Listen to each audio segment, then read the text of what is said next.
પંચમહાલમાં ખેડૂતોના ખેતરમાં કેમિકલ યુક્ત પાણી પહોંચ્યા। પંચમહાલમાં પર્યાવરણની એસી તેસી કરતી કંપનીના પાપે ખેડૂતોને લાખોનું નુકસાન થયું છે। પંચમહાલના પાનેલાવ ગામે કંપનીની દિવાલ ધસતા ઝેરી કેમિકલ ખેતરોમાં ઘૂસી આવ્યા। ખેડૂતોના તુવેર, મગફળી અને દિવેલા સહિતના પાકમાં કેમિકલ યુક્ત પાણી ફરી વળ્યું છે। વરસાદના પાણીમાં કેમિકલ છોડી દેવાયાનો ખેડૂતો આરોપ લગાવી રહ્યા છે। પંચાયતથી લઈને પ્રદૂષણ નિયંત્રણ બોર્ડ સુધી આ રજૂઆત કરવામાં આવી। ખેડૂતોએ પાકને થયેલા નુકસાનના વળતરની પણ માંગ કરી છે। કંપની વળતર ન ચૂકવે તો કંપની સામે ઉગ્ર પ્રદર્શનની ખેડૂતોએ ચીમકી ઉચ્ચારી છે। અમારા ગામનું નામ પાણેલાવ છે અને અમારે ગામમાં એલેમ્બિક નામની કંપની આવેલી છે। તો તે કંપનીની પાછળ અમારા ઘણા બધા ખેડૂતોના ખેતરો છે। તો કંપની દ્વારા કેમિકલ વાળું પાણી છોડવામાં આવ્યું છે। તેના લીધે ઘણા બધા પાકને નુકસાન થયું છે। ઘણા બધા ખેતરો ધોવાણ થયા છે અને તેનું યોગ્ય વળતર માંગવા અમે વિનંતી કરીએ છીએ। તેની રજૂઆત અમે તલાટી સાહેબશ્રી, મામલતદાર સાહેબશ્રી, પોલ્યુશન કંટ્રોલ બોર્ડ અને ટીડીઓને પણ આપી છે।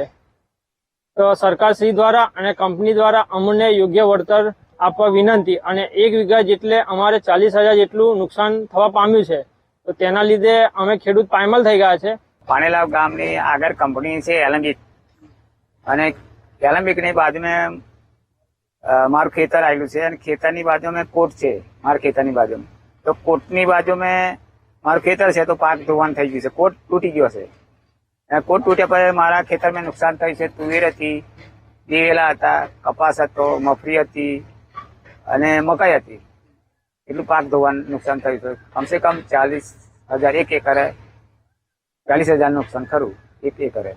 પાનેલાવમાં આવેલી એલેમ્બિક કંપનીની પાછળ અમારા ખેતરો આવેલા છે ને એલેમ્બિક કંપનીનું કેમિકલ વાળું પાણી અમારા ખેતરોમાં આવી ચડ્યું છે અને અમારા પાકોને બહુ નુકસાન થયું છે અને અમારી જમીન પણ ધોવાણ થઈ ગઈ છે અને અમારા ખેતરોમાં ઘણા બધા એનાથી ઝાડ પણ પડી ગયા છે અને અમારી ખેતીલાયક જમીન સમતળ તે કોતરમાં ફેરવાઈ ગઈ છે અને હજુ અમને કોઈ જાતનું કંપનીએ વળતર આપ્યું નથી। અને આ વાત અમે ટીડીઓ સાહેબને, મામલતદાર સાહેબને અને જીપીસીબી હાલોલમાં પણ કરી છે અને હજુ અમને કોઈ યોગ્ય જવાબ મળ્યો નથી। અને અમને જો વળતર નહીં મળે તો અમે કંપનીના ગેટ પાસે બધા ખેડૂતોને આંદોલન કરીશું અને જ્યાં સુધી વળતર નહીં મળે ત્યાં સુધી અમે તઈની તઈ બેસી રહીશું।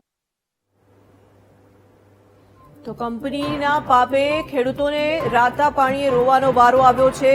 પંચમહાલમાં ખેડૂતોના ખેતરમાં કેમિકલ યુક્ત પાણી પહોંચ્યા છે। કંપનીએ વરસાદી પાણીમાં કેમિકલ છોડી દીધું અને ખેડૂતોના લીલા મોલમાં આ ઝેર ભળ્યું છે।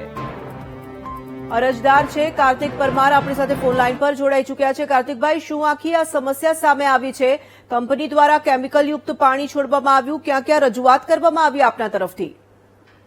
મેડમ, અમારાથી રજૂઆત તાલુકામાં, મામલતદારમાં, પછી ટીડીઓમાં બધે અમે રજૂઆત કરી છે મેડમ જી। અને આ તો મેડમ આ તો એક વખતની વાત નહીં, તો વારંવાર ઘરની સમસ્યા છે અને વારંવાર અમે રજૂઆતો કરી છે, પણ હજુ કોઈ જાતનો મેડમ નિકાલ આવ્યો નથી અને કોઈ જાતનું ખેડૂતોને વળતર પણ મળેલ નથી। તમે આ પહેલા પણ જયારે રજૂઆત કરી હતી ત્યારે કોઈ જ કાર્યવાહી ન કરવામાં આવી કંપની સામે? એ તો મેડમ કરેલી, પણ જીપીસીબી વાળા આવેલા મેડમ, પણ એ તો કે તમારે ગાંધીનગર મોકલાવ્યું છે, જો તમારે આવશે એની વાર લાગશે, પણ એ તો હજુ નથી આવ્યું। પણ મેડમ બીજી વખત બી આ ઘટના બની ચૂકી છે। તો આ કંપની વારંવાર આવી રીતે કેમિકલ યુક્ત પાણી છોડે છે, તમે રજૂઆત કરી છતાં કોઈ કાર્યવાહી નથી। શું અપેક્ષા છે આપની આખરે હવે તંત્ર સામે? હવે તો આ તંત્રને અપીલ કરીએ છીએ કે નિરાકરણ લાવે તો સારું, ને ખેડૂતો મેડમ દેવાદાર તો થઈ જ ગયેલા છે, કારણ કે કેમિકલના લીધે અમારી ખેતી તો થતી જ નથી મેડમ। જી, ધન્યવાદ અમારી સાથે જોડાવા માટે। અરજદાર કાર્તિકભાઈ પરમાર જોડાયા હતા। તેઓ કહી રહ્યા છે કે આ પહેલા પણ આ પ્રકારની ઘટના બની હતી, અનેક વખત રજૂઆતો કરવામાં આવી છતાં પણ કોઈ જ કાર્યવાહી નથી કરવામાં આવતી। પંચમહાલમાં ખેડૂતોના ખેતરમાં ઝેર ભેળવાઈ રહ્યું હોય તેવું લાગી રહ્યું છે। કેમિકલ યુક્ત પાણી પહોંચ્યા છે ખેતરમાં અને કોઈ જ કાર્યવાહી નથી કરવામાં આવતી। ખેડૂતો અનેક વખત રજૂઆત કરી ચૂક્યા છે છતાં પણ તંત્રના પેટનું પાણી હલતું નથી। કંપનીઓની બેદરકારી શા માટે દર વખતે ખેડૂતોએ ભોગવવાની, તે સૌથી મોટો પ્રશ્ન ઉપસ્થિત થઈ રહ્યો છે। જીપીસીબીની કોઈ કાર્યવાહી કરવાની નેમ છે કે કેમ, તે પણ સૌથી મોટો પ્રશ્ન। ખેડૂતોના લીલા મોલમાં ઝેર ભળી રહ્યું છે। કંપનીએ ખેતરમાં કેમિકલ યુક્ત પાણી છોડ્યું છે। આ પહેલા પણ આ પ્રકારની ઘટના સામે આવી હતી। અનેક વખત ખેડૂતોએ રજૂઆત કરી, પરંતુ કોઈ જ કાર્યવાહી નથી કરવામાં આવતી. ખેડૂતો કંપનીમાંથી આ કેમિકલયુક્ત પાણી ન છોડવામાં આવે તેવી માંગ કરી રહ્યા છે અને સાથે જ જે નુકસાન થયું છે તેની વળતરની પણ અપેક્ષા રાખી રહ્યા છે.